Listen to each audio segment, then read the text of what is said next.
सो hi friends पुणी थे आपण मानक स्वागत करछि एक नुआ ब्लॉग रे। आज एबे कॉलेज टूर हम समस्त कहते होम टूर करबा आमे आज कॉलेज टूर करबा।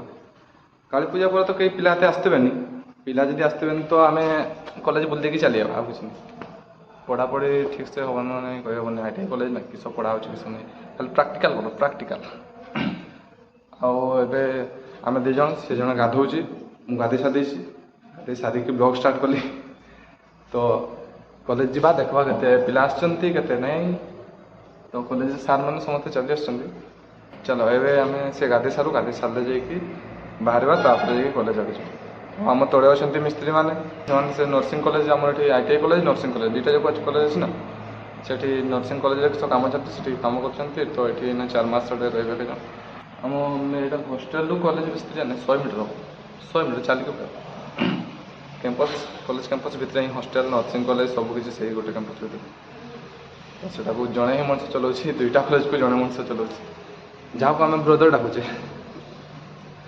तो चलो ए से गाधे की आसू तापर आम कॉलेज जावा चल तो ये सब गाधा बड़ा सरी ये देखी पारे नित्यानंद भाई तो ये गाधे सार के रेडी हो जाए मो यूनिफॉर्म नहीं तो मुझे कॉलेज छुआ आसबेनि बोले ड्रेसटा पिंधेनि बेसी छुआ हेल्ले ड्रेस पिंधे हम तो ये पिंधि सारी ड्रेस देखी पारे पूरा रेडी आम कॉलेज जावा कॉलेज देख सार मैंने ब्लॉग बनते तो मना करेंगे मो हिसाब से मना करेंगे तो चलो ए कॉलेज को जाओ ये देखी पारे आम हॉस्टेल बाहरी जाइए तो कॉलेज आमर से बिल्डिंग नर्सिंग कॉलेज तो यहाँ आईटीआई कॉलेज आम हॉस्टेल हॉस्टेल तो बड़ा अच्छे हेल्ले कॉलेज छोट अच्छे तो चलो आम कॉलेज को जा तो गाड़ी फाड़ी तो सब ठिया है सार मैंने समस्त चली आसुँच चलो चलो कॉलेज को चलो यहाँ फिटर ट्रेड यहाँ इलेक्ट्रिशियन डिपार्टमेंट देखी पारे सर बच्चे पिला कहीं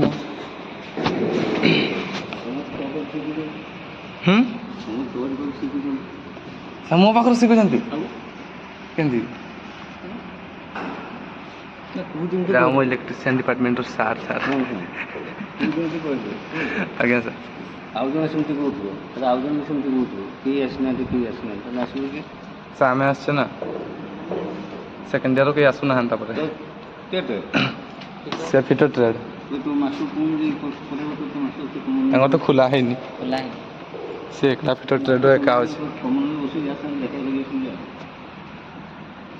आ फास्ट इयर बस फास्ट इयर पिला के जन के हाँ दी जन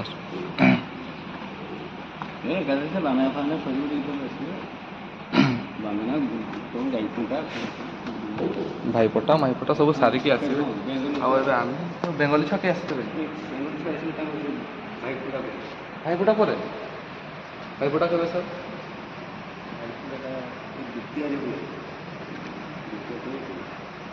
हाँ सब रबार पर सोमवार दिन आम आगु गोटे गोटे सप्ताह आगुरी चली हॉस्टेल तो कहीं नहीं दी जन ये ଆଉ ଫାର୍ଷ୍ଟ ଇୟର କେହି ନାହିଁ ସେକେଣ୍ଡ ଇୟର କେହି ନାହିଁ ଆମେ ଦୁଇ ଜଣ କ୍ଲାସ୍ ଅଛୁ ଆମ ଟ୍ରେଡ଼ରେ ଏବେ କେହି ନାହିଁ second year trade electrician trade କେହି ନାହିଁ ଆମେ ଦୁଇ ଜଣ ସେ ତ ଫିଟର ଟ୍ରେଡ଼ ଆଉ ମୁଁ ଇଲେକ୍ଟ୍ରିସିଆନ୍ ଟ୍ରେଡ଼ ସେ ଦେଖିପାରୁଥିବେ ସାର୍ ଆପଣ ସାର୍ ପୁରା ବହି ପଢ଼ିବାରେ ବିଜି ଅଛନ୍ତି ସାର୍ କହୁଛନ୍ତି ଆଜି ପଢ଼ା ହେବ ନା ନାହିଁ ସାର୍ ପଢ଼େଇବା ଜଣେ ଛୁଆକୁ ପଢ଼େ ତ ମନ କରୁନି କହିଦେବି ସେମିତିଆ ଜିନିଷ ଏମିତି ଆସନ୍ତୁ ଏଇଠି ବସି ବସି କହିଦେବି ତ ଏଇଟା ଆମ ବ୍ଲାକ୍ ବୋର୍ଡ ଏଇଠି ଦେଖୁଥିବେ ପ୍ରାକ୍ଟିକାଲ ଜିନିଷ ଅଛି ତ ବହୁତ କିଛି ପ୍ରାକ୍ଟିକାଲ ଜିନିଷ ଅଛି ପ୍ରାକ୍ଟିକାଲ ବି କରାହେଉଛି ଏଠି ତ ଆଜି ପ୍ରାକ୍ଟିକାଲ ବି ହେବନି କି ପଢ଼ା ବି ହେବନି କାରଣ ମୋତେ ଲାଗୁଛି ତ ଆଜି ପଢ଼ା ବି ହେଇନପାରେ ତ ପଢ଼ା ହେବ ନା ଆଜି ମୁଁ ଏକା ପଢ଼ିଦେବି ସାର୍ सार भी किसी कहबेनि तो ब्लॉग बन दियो जहाँ बन दियो ठीक से पढ़ ସେଇଟା କ'ଣ କରିବା? ୟୁନିଭର୍ସାଲ ମୋଟର ଲେଖିଛୁ ନା? ସାର୍ ୟୁନିଭର୍ସାଲ ମୋଟରଟା ଲେଖିଛୁ? ହଁ ସେଇଟା ଲେଖା ହେଇଛି। ଲେଖିଛୁ ଏଠି ଅଛି। ସେଇଟା କେବେ ଲେଖା ହେଇଛି? କାଲି? ନା, ଏଇଟା ବୋଧେ 18 ତାରିଖରେ ଲେଖିଛୁ। 18 ତାରିଖରୁ ଲେଖା ହେଇଛି। ସେଦିନ ଆସିଥିଲି ନାକି? ତାପରେ ଡେଟ୍ ସେମିତି ମଝିରେ ତ 3 ଦିନ ଛୁଟି ଚାଲିଗଲା ନା। ହଁ ହଁ ରବିବାର ସୋମବାର ମଙ୍ଗଳବାର ହୁଁ କାଲି ପାଖକୁ ତ କ୍ଲାସ୍ ହେଇଯିବ। କାଲି କେହି ଆସିଥିଲେ ନା? ମୁଁ ତ କାଲି ଆଇଲି 12ଟା ବେଳେ ହଷ୍ଟେଲକୁ ଆସିଛି। ହଁ କାଲି ବି ନା ମୁଁ ବୁଝି 11ଟା ବେଳେ ପଳେଇଗଲି। ସାଉଣ୍ଡ ଖାଲି ଗୋଟେ ଛୁଆଟା ଆସିଲା ଯେ ସେ ସ୍କୁଟି ନେଇକି ଆସେ। ହୁଁ ହୁଁ ସେ ତାଙ୍କ ଟ୍ରେନରେ ଆସିଥିଲେ 3 ଜଣ ଛୁଆ। କାହାର ସେ MMV? ତାଙ୍କର ତ ସବୁଠି ସେମାନେ ବସ୍ରେ ଆସୁଛନ୍ତି। ହଁ ଏକଦମ ସବୁଦିନ ବିଫୋର୍ ଟାଇମ୍ରେ ଆସିକି ପହଞ୍ଚିଯାନ୍ତି। ଆମେ ଆସିଲା ବେଳକୁ ପ୍ରାୟ ସବୁଦିନ ସେ ଫାଷ୍ଟ 8:30 ବେଳୁ 8ଟା ବେଳେ କ୍ଲାସ୍। 8ରୁ 9ରୁ 10 10ରୁ ପାଖରେ ହେଉଛି 10-15 ମିନିଟ୍ ଗ୍ୟାପ୍। ହୁଁ ଏସବୁ ଯିବ ଏସବୁ ଯିବ ଆସିବ। ଆମର ପ୍ରାକ୍ଟିକାଲଟା ଷ୍ଟାର୍ଟ ହେବ କେତେବେଳେ? ପ୍ରାକ୍ଟିକାଲଟା ଷ୍ଟାର୍ଟ ହେଉଛି କେତେବେଳୁ? ପ୍ରାକ୍ଟିକାଲ ତୁମ ଠାରୁ 11 11ରୁ 12ଟା। 12ଟା ବେଳେ ନା ଛୁଟି କରୁଛନ୍ତି ତେଣୁ କେତେବେଳେ ଟାଇମ୍ ନେବେ। ପ୍ରାକ୍ଟିକାଲ ସରିଲେ ଛୁଟି। ଘଣ୍ଟାରେ ତ ପ୍ରାକ୍ଟିକାଲ ହେଇପାରିବ ନାହିଁ। ଖାଲି ସର୍ଟକଟ୍ଟା ଟିକେ ଆଜି ଗୋଟେ ସରିଲା। ଶୁଣ ଆମର ବହୁତ କିଟମିଟିଆ ଜିନିଷ ତ ତୁମେ ଗୋଟେ ୱାରିଂ ବୋର୍ଡ଼ ଗୋଟେ ତିଆରି କରିବ। ବୋର୍ଡ଼ ତିଆରି ସେ ସ୍କ୍ରୁ ଆଣ, ସେ ହେକ୍ସ ଆଣ, ସେ ବୋଟାଳି ଆଣ, ସେ ଦୁନିଆ ଜିନିଷ ସବୁ ଆରେଞ୍ଜ କର। ହଁ ହଁ ସାର୍ ସାର୍ ଆଉ ସେତିକି ଜିନିଷ ଆଣିକି ରଖିବୁ ଘଣ୍ଟେ ହେଇଯାଇଥିବ। ତେଣୁ ତାପରେ ଦିନ ଆସିକି କରିବୁ। ନିହାତି ପ୍ରାକ୍ଟିକାଲ ପାଇଁ କେତେ ଘଣ୍ଟା ଦରକାର? 2 ଘଣ୍ଟା? କମରେ 2 ଘଣ୍ଟା। ଅତି କମ୍ରେ 2 ଘଣ୍ଟା। ଆମର ତ ଏଠି ଘଣ୍ଟାରେ ସାରି ଦେଉଛନ୍ତି। 2 ଘଣ୍ଟା ନହେଲେ ହେବନି। ସେ ତୋତେ ବୋର୍ଡ଼ ତିଆରି କରି ଆସିଲାଣି? ହଁ କରିଛୁ କେବେ ନିଜେ? ଫାଷ୍ଟ ଟାଇମ୍ ପରେ ଆସିକି ଗୋଟେ ବୋର୍ଡ଼ ତିଆରି ଥିଲି ତୁ କରିଥିଲୁ? ସେ ଫାଷ୍ଟ ଇୟର୍ରେ। ଆଉ ସେଥିରେ ଏତେ ନା ସେ ଦୋଷୀ ଆଉ ସେ ଆଗ ଛୁଆଟାକୁ ଦେଇଥିଲି ଗୋଟେ ବୋର୍ଡ଼ କରିଥିଲି ସିରିଜ୍ ବୋର୍ଡ଼ ଗୋଟେ ଫାଷ୍ଟ ଇୟର୍ର ପରେ ଆସିକି ପ୍ରଥମ ବୋର୍ଡ଼ ତିଆରି ହେବାଟା ଶିଖେଇଲେ। ସେକେଣ୍ଡ ଇୟର୍ର ବୋର୍ଡ଼ ତିଆରି ତ ଜାଣିଥିବନି କହୁଛି ନା କ'ଣ?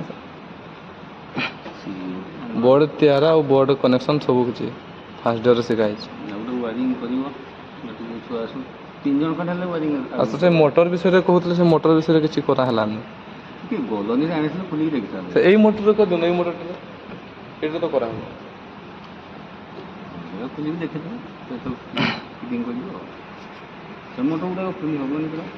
ସେଗୁଡ଼ା ଖୋଲା ହେବନି ଏମିତି ହେବନି ସେଟା ରନିଂ ସେଠି ସେ ସବୁଠୁ ପ୍ରାୟ ରନିଂ ଅଛି ସବୁ ଚାଲିଛି। ଖୋଲିକି ଆଉ ଥରେ ଲଗେଇଲେ ଚାଲିବନି। ବାଇଚାନ୍ସ ନ ଚାଲିଲା ଏଇଟା ବେରିଂ ଫେରିଂ ଖୋଲି ହେବନି। ଆମ ବେରିଂ ଖୋଲା ନାହିଁ, ଇଏ ନାହିଁ, ସେ ନାହିଁ। ହୁଁ ତ ଏଇଟା ଠିକ୍ ଭଲଟା ଥିଲା କି ମୋଟରଟା? ସେ ଛୁଆମାନେ ତ ଖୋଲିଥିଲେ ଆଗ ସିନିୟର ଛୁଆ ଖୋଲିକି ଦେଖିବୁ। ମୋଟର ତ କିଛି ଖରାପ ହୁଏନି। ତାକେ କଏଲ୍ ଫଏଲ୍ ତ ପୋଡ଼ି ନଥିଲା। ଏଇ କ୍ୟାପାସିଟି ଚାଲିବ। ଆଜି କିଛି ପଢ଼ାପଢ଼ି ହେଉନି, ସାର୍ଙ୍କ ସାଥିରେ କଥାବାର୍ତ୍ତା ଚାଲିଛି। 570 ବୁଝିପାରୁଥିବେ ସାର୍? ହଁ ସାର୍ କେତେଟା? ଯେଉଁ ଲିଖିତ ITI ଲେଖିଥିଲେ 570ଟା ଭଲ ଲାଗିଥିଲା। ସବୁଗୁଡ଼ାକୁ ଫୋନ୍ କରି ଇଏ କରି ପଇସା କରି ଆମ ସେକେଣ୍ଡ ଇୟର୍ର କେହି ପିଲା ଆସୁନାହାନ୍ତି। କହିବେ ଏଇଟା ଛୁଟି ପରେ ଯିକା ଏବେ ସପ୍ତାହେ 2 ସପ୍ତାହ ପରେ ସାର୍। ତୁ ଦେଖ ସେଠି ୟୁନିଭର୍ସିଟି ମୋଟର ବୁଝେଇ ଦେଉଛି ଆଉ କିଛି ଛୁଆଙ୍କୁ ସେଇଟା ବୁଝା ହେଇଥିଲା 18 ତାରିଖ, ଆଉଥରେ ବୁଝେଇ ଦେବ। ନା ତ ଏବେ ଦେଖିପାରୁଥିବେ କଲେଜରୁ ଏବେ ଯିବା 12ଟା ବାଜିଗଲାଣି। ଏବେ ହଷ୍ଟେଲକୁ ଯିବା। ତ ସେଇଟା ଅଫିସ୍ ରୁମ୍ ଦେଖ। ଆଉ MMV ଏବେ କଲେଜରୁ ଆସିକି ପୁରା ହଷ୍ଟେଲରେ ପହଞ୍ଚିଯାଇଛି। ତ ହଷ୍ଟେଲରେ ନା ଆଉ କିଛି କାମ ନାହିଁ। ଆସିକି କଲେଜରୁ ଆସ, ଖାଅ, ଶୋଇପଡ଼। ଆଉ ଏଠି ତ ନା ମିସ୍ତ୍ରୀମାନେ ରହୁଛନ୍ତି, ସେମାନେ ଡ୍ୟୁଟିରେ ପଳେଇଥିବେ। ସେମାନେ ମିସ୍ତ୍ରୀମାନେ ସେଠି ଅଛନ୍ତି, ସେମାନେ ଡ୍ୟୁଟି ପଳେଇଥିବେ। ସେ ନର୍ସିଂ କଲେଜ ଗୋଟେ କାମ ହେଉଛି କହୁଥିଲେ। ମୁଁ ଏବେ ଆସିଲି, ଆଉ ସେ ନିତ୍ୟାନନ୍ଦ ସେ ବହୁତ ଆଗ 11ଟା ବେଳୁ ଚାଲି ଆସିଛି। ସେ ତାଙ୍କ ଟ୍ରେଡ଼ର କେହି ପିଲା ନାହିଁ, ତ ସେ 11ଟା ବେଳୁ ଚାଲି ଆସିଛି। ସେଇଠି ଶୋଇଛି ଦେଖିଥିଲେ। ତ ଆମେ ଏଇନା ଆଉ କିଛି କାମ ନାହିଁ। ଏଇନା ଖାଇବା ତାପରେ ଶୋଇ ପଡ଼ବା ତାପରେ ଯଦି ପଢ଼ାପଢ଼ି ପରେ ହେବ ତ ଏଇଠି ଦେଖୁଥିବେ କିସ ଦେଖୁଥିବେ ଶୋଇଛି ଆଉ ଏଇଟା ଆମ ବେଡ୍ ବାସ୍ ତ ଲାଇଟ୍ ଫାଇଟ୍ ଛୋଟ ଅଛି ଲାଇଟ୍ ବି ଅଛି ସବୁକିଛି ଫ୍ୟାନ୍ ଲାଇଟ୍ ଫାଇଟ୍ ବେଡ୍ ଫେଡ୍ ତ ବେଡ୍କୁ ଆସିଛି ସାରିଲା ପରେ ଆଉ ଜାଣିଥିବେ ବେଡ୍ରେ ତ କିଛି କାମ ନାହିଁ ଶୁଅ ଓନ୍ଲି ଶୁଅ ଆଉ ଏଠି ଅଛି ଆମର ବୋର୍ଡ଼ ବ୍ୟାଗ୍ ଫେଗ୍ ବହୁତ କିଛି ତ ଆଉ କିଛି ନାହିଁ ବାସ୍ ଏତିକି ହଷ୍ଟେଲରେ ୟା ପରେ ପିଲାମାନେ ସମସ୍ତେ ଆସି ସାରିଲେ ଯାଇକି ଜଣାପଡ଼ିବ କେତେ କିଛି ଏନ୍ଜୟ ହେଉଛି କ'ଣ ନାହିଁ କିଛି ନାହିଁ ନହେଲେ ସେମାନେ ଆସିଲେ ବହୁତ କିଛି ପାର୍ଟି ଫାଟି ସେତେବେଳେ କି କରିଦେବେ ପିଲାମାନେ ସେତେବେଳେ ଦେଖ ବ୍ଲଗ୍ ଆଗରୁ କହିଥିଲେ ତ ମଜା ନାହିଁ ଆଜିକା ବ୍ଲଗ୍ରେ ଏତିକି ହିଁ ଆଉ ନେକ୍ସଟ ବ୍ଲଗ୍ କାଲିକି ଆଣିବ ତ ଆଜି ଠିକ୍ସେ କଲେଜ ଟୁର୍ ହେଲାନି କି ସାର୍ମାନେ ସବୁ ଆସିଥିଲେ କିନ୍ତୁ ଛୁଆମାନେ କେହି ଆସିନାହାନ୍ତି ତ ଯେତେବେଳେ ଛୁଆମାନେ ସମସ୍ତେ ଆସିବେ ସେତେବେଳେ ଯାଇକି କଲେଜ ପୁରା ଦେଖେଇଦେବା ଫିଟର ଟ୍ରେଡ୍ ଆଜି ଖୋଲା ହେଇଥିଲାନି ତ ଫିଟର ଟ୍ରେଡ୍ରେ କେମିତି କିସ କାମ ହୁଏ କେତେ କିଛି ଜିନିଷ ଅଛି ଇଲେକ୍ଟ୍ରିସିଆନ୍ ଡିପାର୍ଟମେଣ୍ଟରେ କେତେ କିଛି ଜିନିଷ ଅଛି ସବୁକିଛି ଯେତେ ନେକ୍ସଟ ବ୍ଲଗ୍ ଆସିବ ସବୁକିଛି ବ୍ଲଗ୍ରେ ଦେଖିବେ ଆପଣମାନେ ତ ଲାଇକ୍ କମେଣ୍ଟ ସବସ୍କ୍ରାଇବ୍ ଭଲ